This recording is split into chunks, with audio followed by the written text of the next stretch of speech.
Charles Dickens must be the ultimate London writer. There's barely a street in this city that he hasn't mentioned. That's a bit of an exaggeration. Not necessarily though, if you think about the city of London. The map, the Corporation of London's map of Dickens London, of just the city, has 30 locations in it, and there's far more than that beyond what they mention. But that isn't where we're going to start our Dickens walk. We're going to go back to the origin story of Charles Dickens, the time in his life that inspired so many of his stories down here in Southwark.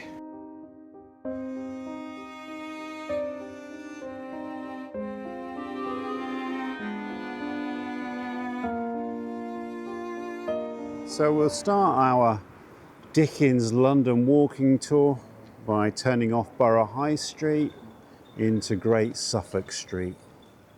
And this area is literally littered with references to Dickens in the street names, the names of the buildings, names of businesses.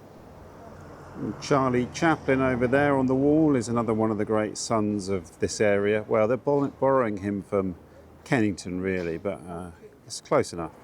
And we'll take this character on the wall here as a kind of Dickensian motif as well for today's walk. Although the length of his pipe might suggest he's slightly older than that. We'll turn off Great Suffolk Street into Sudbury Street. And there are some lovely little cottages here, gable cottages in Sudbury Street, which I think might have something to do with Octavia Hill, a social reformer. I made a video about her earlier in the year. I'll link to that below, that passes through this area. So in February 1824 is the inciting incident that really inspires so much of Dickens' writing and inspiration and motivation to write. His father, John Dickens, was sentenced to be held at Marshalsea Debtors Prison down here in Southwark, and the family were left to fend for themselves. And Charles Dickens ended up living here in a little attic room at the age of 12, just 12 years old. Charles Dickens was living on his own in a rented attic room here and paying for his rent himself by working at a blacking factory on the other side of the Thames, near where today is Hungerford Bridge. And looking back along Lant Street here is the direction that young Charles would have walked after finishing his shifts, his long shifts in the blacking factory, putting labels on bottles of polish. Those experiences are most closely reflected in the novel Little Dorrit, who is born inside Marshalsea Prison, but it also informs quite heavily the Pickwick Papers and David Copperfield. Luckily for Dickens, I suppose if there was one silver lining, that he was able to have breakfast and supper with his family who were inside Marshalsea Prison, which is not far away from here, and we'll go there now. After the family were released from Marshalsea Prison, after Dickens' father was released from Marshalsea Prison after 3 months, his mother made him carry on working at the blacking factory. I think it was owned by a member of her family, and apparently he never forgave his mother for this. And presumably the family returned to their house in Gower Street. And at the end of Lant Street we have the Charles Dickens Primary School here. We turn off Lant Street into Weller Street, which is another Dickens reference. And I think Trundle House over there could be a reference to Dickens as well. And you can imagine the sense of burning injustice that the 12-year-old Charles Dickens must have felt. And that fire burned brightly in Dickens his entire life as he kind of stuck up for the poor and the needy and the unfortunate, even throughout his years of great success and fame. And just close by to Lant Street we have Mint Street Park here, which was the site of the Mint Street Workhouse, which is said to have inspired the famous scene from Oliver Twist, where Oliver Twist asks for more.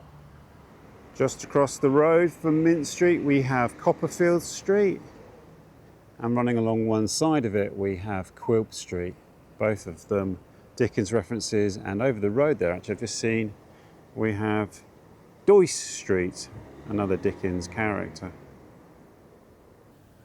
So we'll head through Mint Street Park to Little Dorrit Court and the Marshalsea Prison and St George's Church.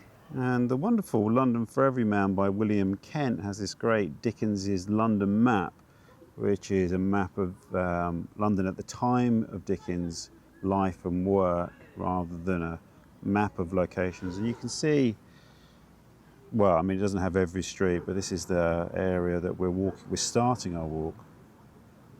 And we'll cross London Bridge and work our way through the city up to the Dickens Museum, which is just sort of over here.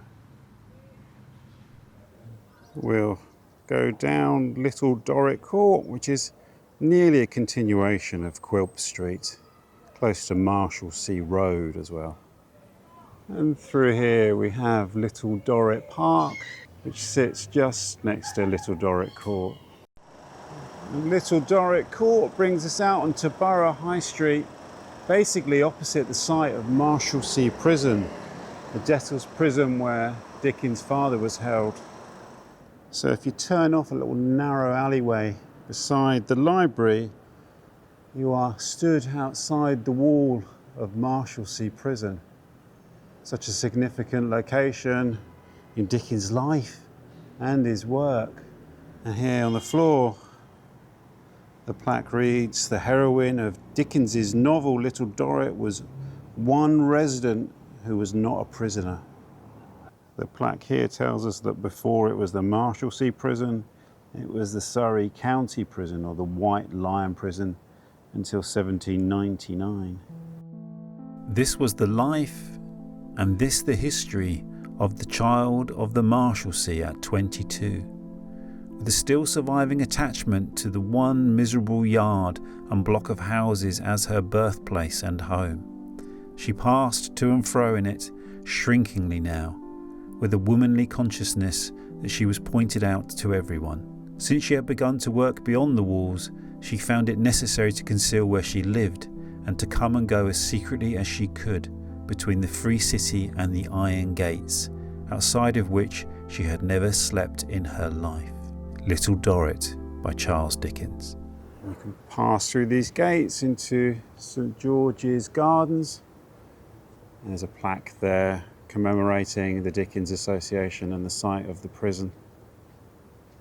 St George the Martyr Church here on Borough High Street, just beside the site of the Marshalsea Prison, is known by some people as the Little Dorrit Church, because it's here that Little Dorrit is both christened and where she gets married.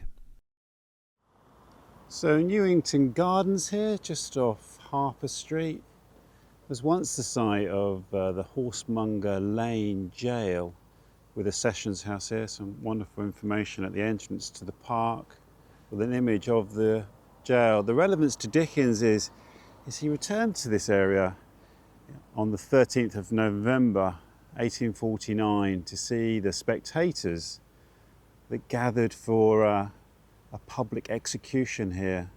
He was looking for material for one of his novels, and he was so sort of appalled by what he saw that the next day he wrote a letter to the Times urging for the end to public executions. The jail was closed in 1878. It's very sobering to think of such a macabre scene occurring in what today is a really beautiful park.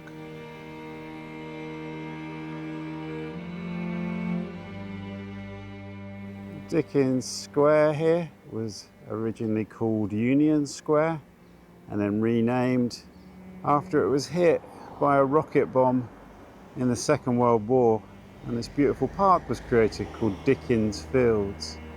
I'm not aware of any other direct association with Dickens. And looking towards the Elephant and Castle here from Dickens Fields, we're looking into the landscape of David Copperfield. He sets out to visit his Aunt Betsy Trotwood from his lodgings at Elephant and Castle. Of course, the Betsy Trotwood is a pub on Farringdon Road, which is in an area rich with Dickens locations. As we head down Borough High Street now, heading for London Bridge, I will drop in some footage of Jacob's Island in Bermondsey, made famous as being the location where Bill Sikes meets his death in Oliver Twist. And this is Mermaid Court, and all along Borough High Street you've got these little courts and alleyways that really do bring back to life that Dickensian London, doesn't it?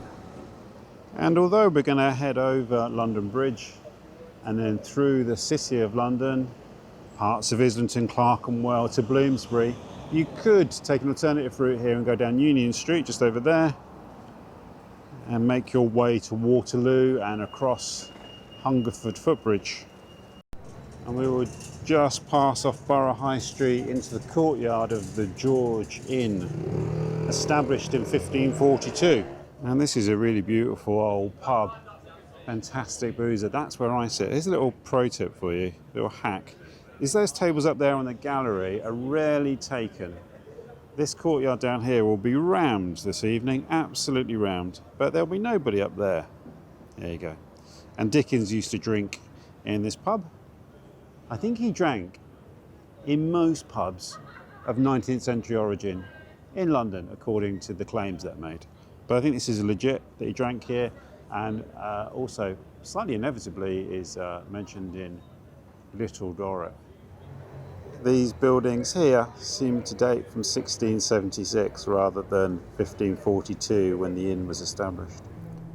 In the borough especially, there still remain some half-dozen old inns which have preserved their external features unchanged, and which have escaped alike the rage for public improvement and the encroachments of private speculation.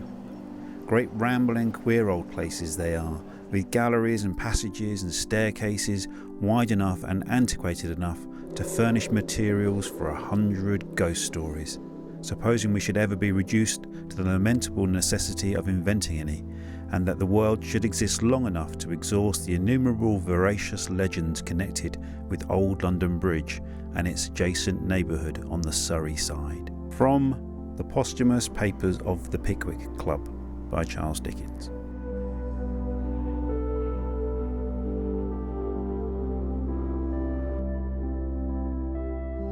The wonderful, deeply historic Southwark Cathedral here. It sits at one end of London Bridge. I actually don't know which Dickens novel references it, but it's got to be an Oliver Twist, because we're about to go to a key location in Oliver Twist, which is right nearby. London Bridge here plays a role in many of Dickens's novels, but most notably one of the most brutal scenes in possibly his most famous novel, Oliver Twist. It's on her way to meet Mr. Brownlow on the stairs of London Bridge that Nancy's overheard in her plan to try and save Oliver, and is murdered by Bill Sikes as a consequence. And at night time you can still feel the old, slightly dodgy atmosphere around London Bridge. Inevitably the bridge plays a part in Little Dorrit and Barnaby Rudge as well. And Pip crosses the bridge here in a state of despair in Great Expectations. And Dickens himself would have spent time on London Bridge gazing down the river, particularly at night time on his many night walks, as Dickens was a great London walker as being a great London writer. Could you be a great London writer without being a great London walker, I wonder? And as we cross London Bridge, we cross from one phase of Dickens' life to another. And interestingly, I've got a Penguin collection of extracts of Dickens' London, which is a really wonderful book. There's not a single thing south of the river in that book, which is interesting. It stops at London Bridge. And likewise, the City of London have a map which you can download online for free. And again, probably not surprisingly, because it's the City of London, not a thing south of the river. And in many ways, if you want to do a Dickens walk, you could just do the Southwark section, I would say, and go to Jacob's Island and maybe go down there to Waterloo. But we're passing over into the other world of Dickens now. Oh, such great stories and places. And we will also lose the light and descend into the night. So now we head up Grace Church Street to St Peter's, Cornhill. Such an important location in the history of London, St Peter's. So we're turning off Grace Church Street into Cornhill. So we'll turn into St Peter's Alley so we can get into the churchyard, because that is the significant location for us. Wow. It's a wonderful gate that takes us into St Peter's Cornhill churchyard. The churchyard here at St Peter's Cornhill plays an important part in Dickens' book Our Mutual Friend. It's here that Lizzie Hexam has her meeting with Bradley Headstone, and I'll read a little extract from this flyer here. The court brought them to a churchyard, a paved square court with raised bank of earth about breast high, in the middle enclosed by iron rails. Here, conveniently and heartfully elevated above the level of the living, were the dead, and the tombstones, some of the latter droopingly inclined from the perpendicular, as if they were ashamed of the lies they told. Wow. This churchyard here is different to the one that Dickens would have seen in his time, but it still has a powerful feeling to it. It really does. We're going to head along Cornhill and then up to the first home that Dickens had in London when he was 10 years old. Newman's Court. Not a Dickens reference, but I can't resist going up here. Unfortunately, it's a dead end. The Jamaica Wine House down there. And we'll pass up this fine avenue here, which runs behind the Royal Exchange, a place along with the Bank of England and the Mansion House being significant locations which pop up in various Dickens novels. The Bank of England.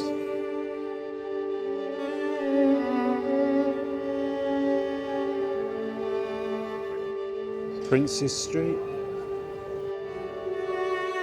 And now we turn into Gresham Street with a couple of key Dickens locations up here. So the Guildhall here, the administrative heart of the city of London, and actually you could say at the core of its very being one of its ancient sites from the Roman times, along with St Peter Cornhill, which was founded in AD 175 allegedly. It's here that a trial in the Pickwick Papers takes place. Also the figures of Gog Magog in the Great Hall there, which I've not seen myself. I've not been inside the Guildhall, to my eternal regret, and I was going to say shame.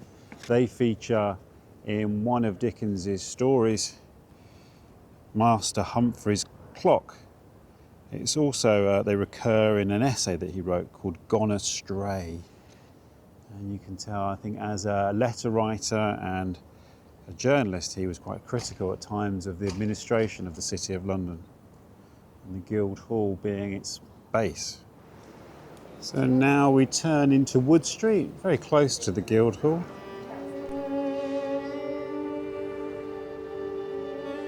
I'm looking for number 25 Wood Street, which is very difficult because most of Wood Street now is occupied by about 4 enormous office buildings that span various streets. It's quite depressing in a lot of ways.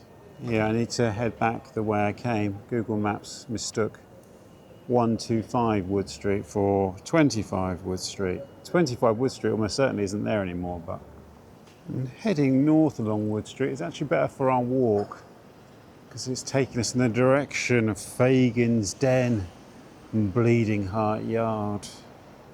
Naturally, I have to acknowledge the presence of St Alban the Martyr. That church tower comes up in at least 2 videos, and it is most likely going to be in another one quite soon as well. There is a small fragment of Wood Street here on the other side of London Wall, just near the Barbican, but as you can see, very little chance of number 25 still existing. To be fair, Number 25 is marked on the City of London map. Actually, I mean, you see all the location of it. So I'm being a little bit of a doofus here coming up to the Barbican. But the significance of number 25 Wood Street, that it was here that once stood the Cross Keys Inn. And that was where the Dickens family arrived in a packed coach from Chatham when Dickens was just 10 years old in 1822. And that's where his London story begins. And the story of London's greatest ever storyteller, you could very easily argue. And if Dickens isn't London's greatest ever storyteller, who is? Now that the dark is upon us, it's time to descend into Fagin's den. And now we'll head along Little Britain towards St Bart's Hospital.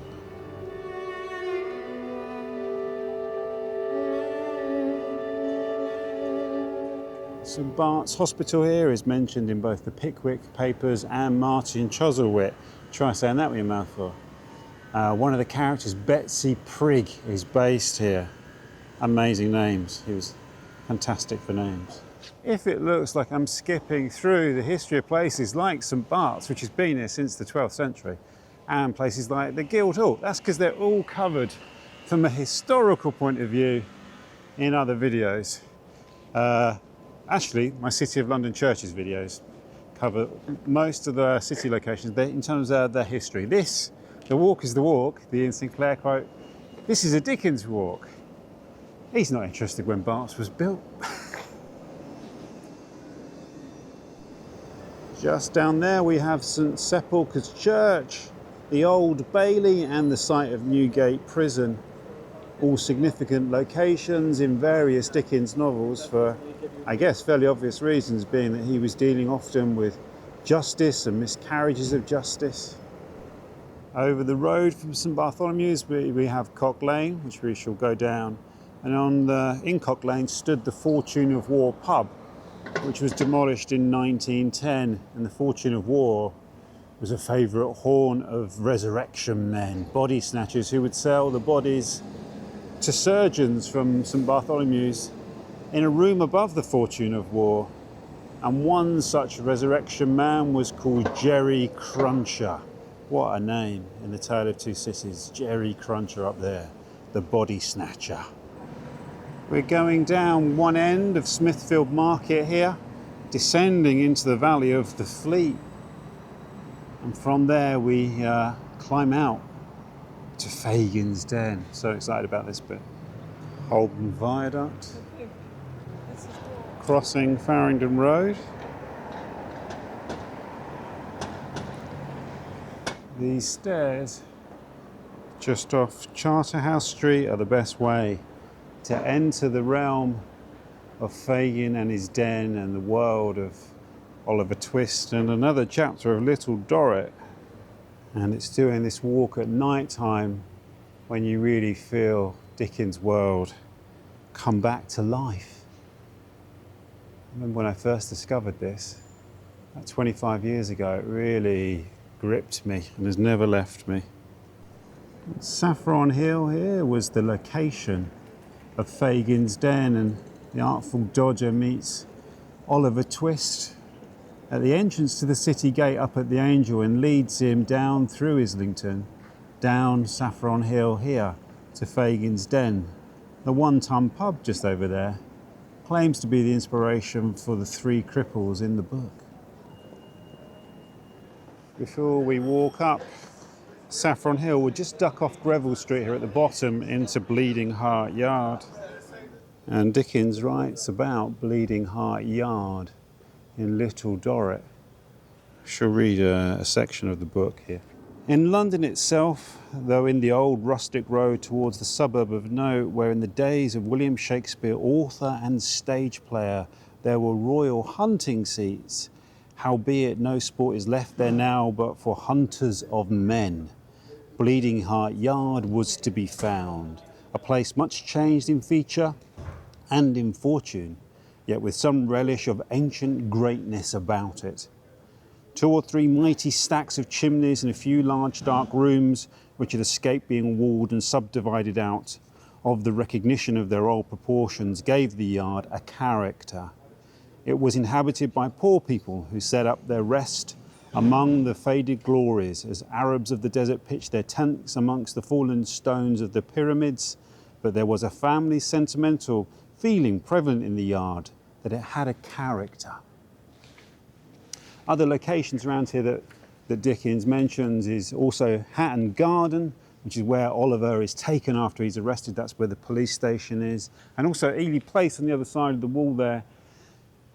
It gets mentioned in at least one or two Dickens books, and that is mentioned in a video I made recently about the church there, St Etheldreda's Church. Now, I feel like it's time for us to walk up Saffron Hill through Fagin's Den to Hockley in the Hole.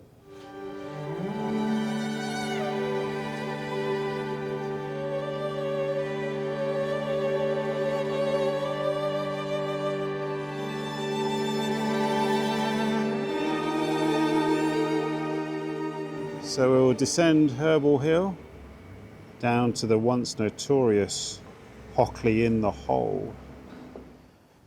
Oliver Twist arriving in London.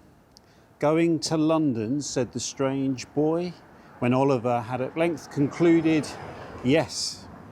Got any lodgings? No. Money? No.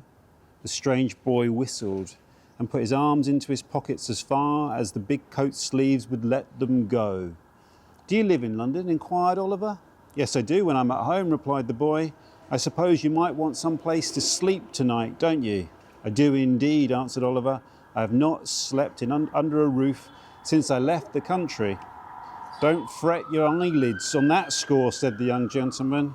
I've got to be in London tonight. That, of course, is the start of Oliver's story in London. And it's interesting when they talk about being to the north of here, just to the north of here up at the Angel, as not being in London, of going into London, retracing the journey that we've taken today. 2 more locations to go. At the bottom of Herbal Hill, you have this little area here, right on the banks of the River Fleet that was once known as Hockley in the Hole. It was a notorious place of blood sports, a real den of iniquity. And Oliver and the Artful Dodger passed through here on the way to Fagin's Den. To really fully embrace the atmosphere of Dickens' London, we'll move to our final location along the course of the River Fleet. And at the bottom of Phoenix Place, we'll leave the River Fleet and follow a section of the Lamb's Conduit. Here we'll cross Gray's Inn Road and we'll just go up Roger Street on the other side there. So at number 48 Doughty Street, we have the Charles Dickens Museum, which was where Dickens lived in this very fine townhouse here between 1837 and 1839. And in just that short period of time, he wrote Oliver Twist, Nicholas Nickleby, he completed the Pickwick Papers, and also wrote another collection of works in that period of time, which is incredible. Also, 2 of his children were born whilst living here at this address. And for me, this is the perfect place to conclude my Charles Dickens walking tour on that journey from the hardship of his childhood, living in an attic room alone as a 12-year-old. That must have been terrible, working in a blacking factory, living in real poverty alone, and it must have been so hard for a young child to deal with that. Well, you can see this as a form of redemption, where he's internationally famous and living in this grand house here in Bloomsbury with a family of his own, but he never forgot where he came from. He never forgot the hardships he suffered, and it seemed like he dedicated his life's work to, highlighting children, the struggles of children, the hardships of children, and humanizing them in a way that I'm sure was key to some of the social reforms that took place in the Victorian period. You could argue, alongside Shakespeare, the most important writer in the English language. That's a bold claim to make, but his stories are still read and still loved to this very day, because at their heart, they're full of love and humanity. So that was a really wonderful walking tour. Thank you so much for coming on it with me. Of course, there are many, many, many locations that I've missed just out on that route, let alone the place I didn't go. I'm sure people are going to be quite upset that I didn't just walk a little bit further to the old curiosity shop, for example. but maybe there'll be a part 2 to this video. Let me know where you would see in a part 2 in this video, and also some of the other locations that would be difficult to get into one walk unless it was a whole day. For example, we could have carried on to Camden, right to the World's End, where apparently you like to go for a drink. Also, Canonbury features in a number of Dickens works, and then you'd have to go into the outer suburbs. Chigwell is associated with Chigwell.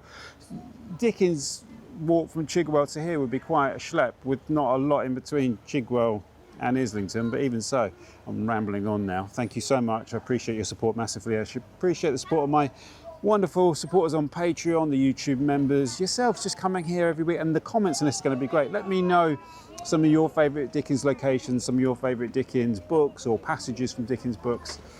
And as I always like to say, I look forward to seeing you on the next walk, wherever that may be. And for some reason, Doughty Street is absolutely clogged with traffic tonight. I don't know where everyone's going. It's over the meadow, over the stream, it's where I am going and where I have been. It's been a long day now, it's time for a beer, and now for home, of course I must steer. It's over the meadow, over the stream, I hope you are pleased with what you have seen.